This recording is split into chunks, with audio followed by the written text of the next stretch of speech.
이곳은 작은 동네 한복판에 위치한 오래된 과일 가게. 햇빛을 받아 반짝이는 싱싱한 과일들, 그리고 가게 앞에서 환한 미소로 손님들을 맞이하는 한 할아버지가 있다. 허리도 꼿꼿하고 움직임에도 군더더기가 없는 노인의 모습. 이곳을 오가는 사람들은 누구나 그를 알고 있었다. 할아버지, 오늘 사과가 정말 맛있어 보이네요. 그럼 내가 직접 고른 거니까 단단한 걸로 몇 개 골라줄까? 할아버지는 손님과 대화를 나누며 정성스럽게 과일을 골라 담는다. 작은 가게지만 언제나 신선한 과일로 가득 차 있었고 동네 사람들은 믿고 찾는 단골이었다. 할아버지 가게 덕분에 우리 집은 늘 맛있는 과일을 먹을 수 있어요. 그렇게 말해주니 고맙구먼. 할아버지는 조용한 미소를 짓는다. 언뜻 보면 평범한 과일 가게 주인일 뿐이지만 사실 이 노인은 과거 특수부대에서 수십 년간 복무했던 베테랑이었다. 누구도 상상하지 못하는 엄청난 전투 실력을 가졌던 인물. 그러나 지금은 은퇴 후 조용히 과일을 팔며 여생을 보내고 있었다. 그렇게 평화롭던 어느 날, 웅장한 엔진 소리와 함께 검은색 세단 한 대가 가게 앞에 멈춰선다. 차문이 열리고 거친 인상의 남자 3명이 천천히 내린다. 선글라스를 쓰고 험악한 표정을 한 이들은 시장과는 어울리지 않는 분위기를 풍겼다. 가게 안으로 들어서자 조용하던 공간에 긴장감이 흐른다. 어이 할아버지, 장사는 잘 되시나? 가장 앞에 선 남자가 비릿한 미소를 지으며 말을 건다. 할아버지는 별 반응 없이 천천히 고개를 들었다. 손님이 많아서 좋지. 할아버지의 목소리는 평소처럼 차분했다.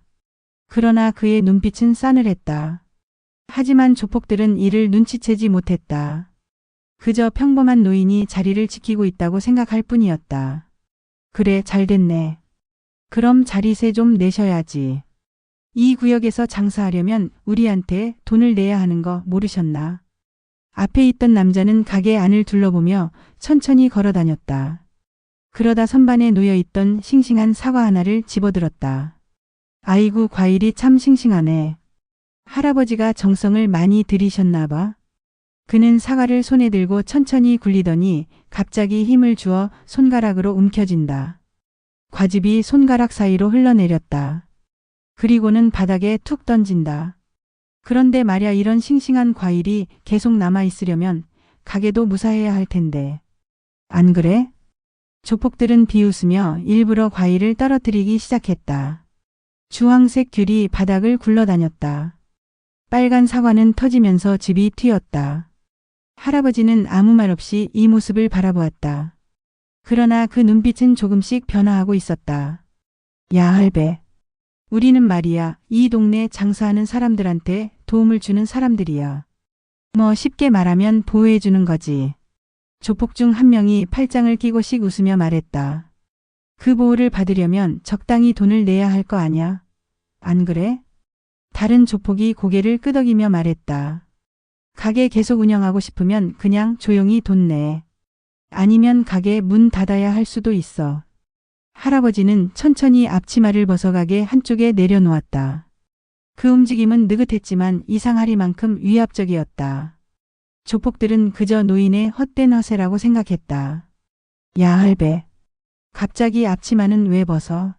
설마 싸우기라도 하겠다는 거야? 가장 앞에 있던 조폭이 비웃으며 말했다. 다른 2명도 그를 따라 킥킥 웃었다. 진짜 웃겨서 못 참겠네. 이 늙은이가 우리랑 싸우겠다고? 하지만 할아버지는 그들의 조소에 전혀 반응하지 않았다. 대신 천천히 소매를 걷었다. 튼튼한 팔뚝이 드러났다. 주름진 피부 사이로 단단한 근육이 비쳤다. 노인이지만 평범한 노인은 아니었다. 그리고 그 순간이었다. 번개 같은 속도로 할아버지가 움직였다. 가장 앞에 서 있던 조폭일의 손목이 순식간에 비틀렸다. 으악, 이게 뭐야? 조폭일이 비명을 질렀다. 하지만 아직 끝이 아니었다. 할아버지는 그의 손목을 완벽하게 제압한 채 아주 가볍게 몸을 돌렸다. 그러자 조폭일의 몸이 공중으로 떠오르더니 그대로 바닥에 내리꽂혔다. 쿵. 거대한 소리와 함께 조폭일이 바닥에 쓰러졌다. 그의 얼굴에는 고통이 스쳐 지나갔다. 뭐야. 조폭이와 조폭삼은 순간 당황했다. 단순한 노인이 아니라는 걸 이제야 깨달았다. 하지만 이미 늦었다. 조폭이는 당황한 나머지 주먹을 날렸다. 하지만 할아버지는 가볍게 몸을 틀며 그 공격을 피했다. 그리고 순식간에 그의 팔을 잡아 당기며 몸을 숙였다. 순식간에 조폭이가 허공으로 날아올랐다. 그대로 바닥에 처박힌 조폭이는 신음소리를 내며 몸을 웅크렸다. 조폭삼은 겁에 질려 뒷걸음질 쳤다. 이 늙은이가 뭐야, 대체 정체가 뭐냐고. 그때 할아버지가 천천히 입을 열었다. 특수부대에서 전역한 노인네라네. 조폭삼은 식은땀을 흘리며 벌벌 떨었다.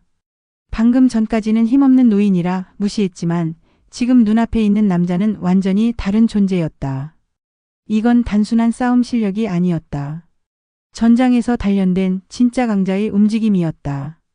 그러나 조폭삼은 아직 포기하지 않았다. 갑자기 허리춤에서 짧은 쇠파이프를 꺼내들었다.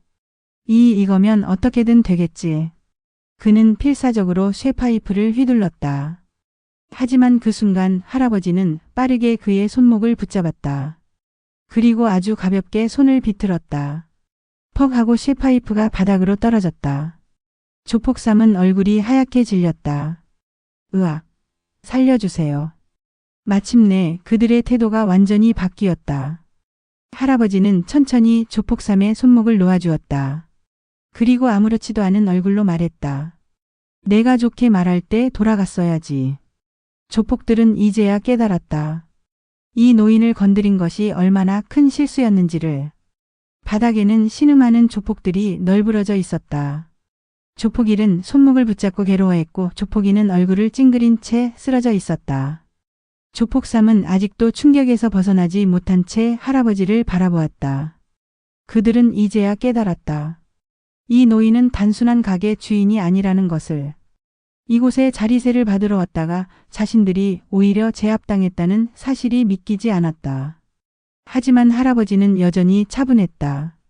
그는 마치 아무 일도 없었다는 듯 앞치마를 다시 챙겨 입었다. 그리고 천천히 주변을 둘러보며 떨어진 과일을 줍기 시작했다. 이봐, 젊은이들. 내가 좋게 말할 때 돌아갔으면 이렇게까지 되진 않았을 텐데. 그의 목소리는 여전히 차분했지만 조폭들의 귀에는 그 어떤 협박보다 무섭게 들렸다. 조폭삼은 두려움에 손을 부들부들 떨며 뒷걸음질 쳤다. 이봐, 우리도 그냥 먹고 살려고 그런 거야. 너무 심한 거 아니야? 할아버지는 그 말을 듣고 잠시 조폭삼을 바라보았다. 그리고 천천히 다가갔다. 그저 가까이 걸어오는 것뿐이었지만 조폭삼은 본능적으로 공포를 느끼고 몸을 움츠렸다. 너희 같은 놈들한테 돈 뜯기면서 힘들어하는 사람들이 한둘인 줄 아나? 난 그런 꼴을 그냥 보고 넘길 수가 없어. 그 순간 가게 밖에서 사이렌 소리가 들려왔다. 멀리서 경찰차가 빠르게 다가오고 있었다. 조폭들은 다급하게 서로를 바라보며 안절부절못했다. 이런 젠장. 경찰이 왜 이렇게 빨리 왔어?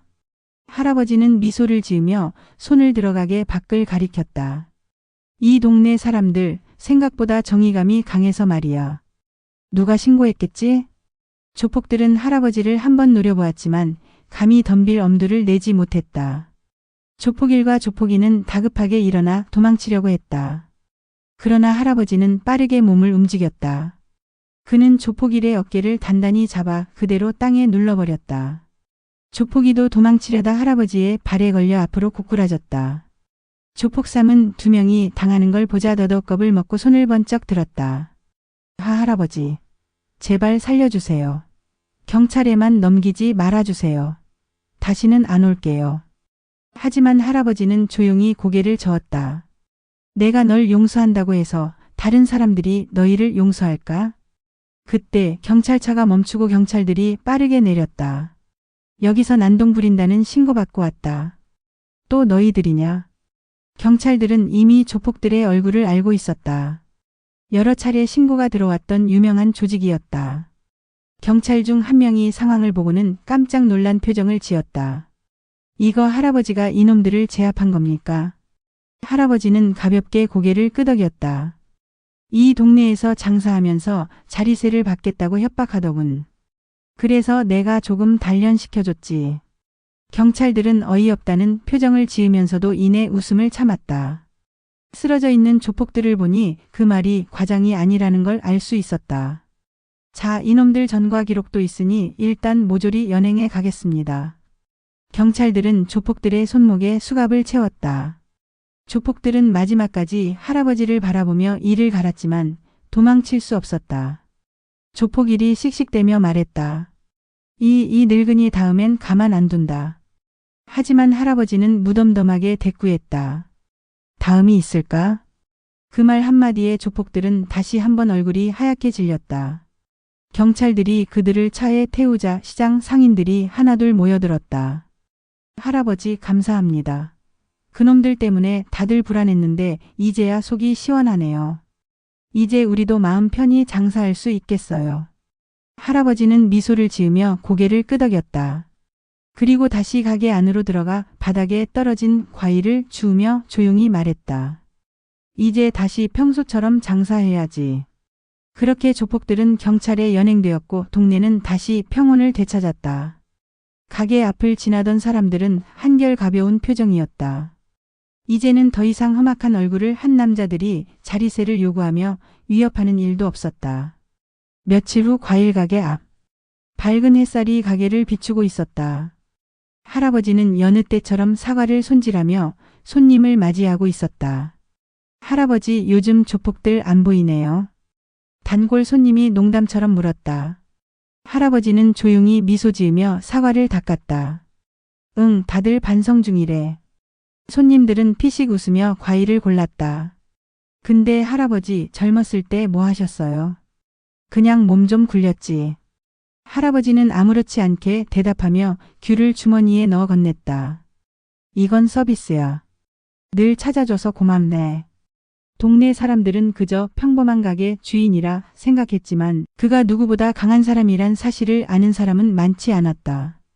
하지만 그건 중요하지 않았다. 이제 동네는 더 안전해졌고 시장은 다시 활기를 되찾았다. 그리고 할아버지는 오늘도 변함없이 신선한 과일을 진열하며 평온한 하루를 시작하고 있었다.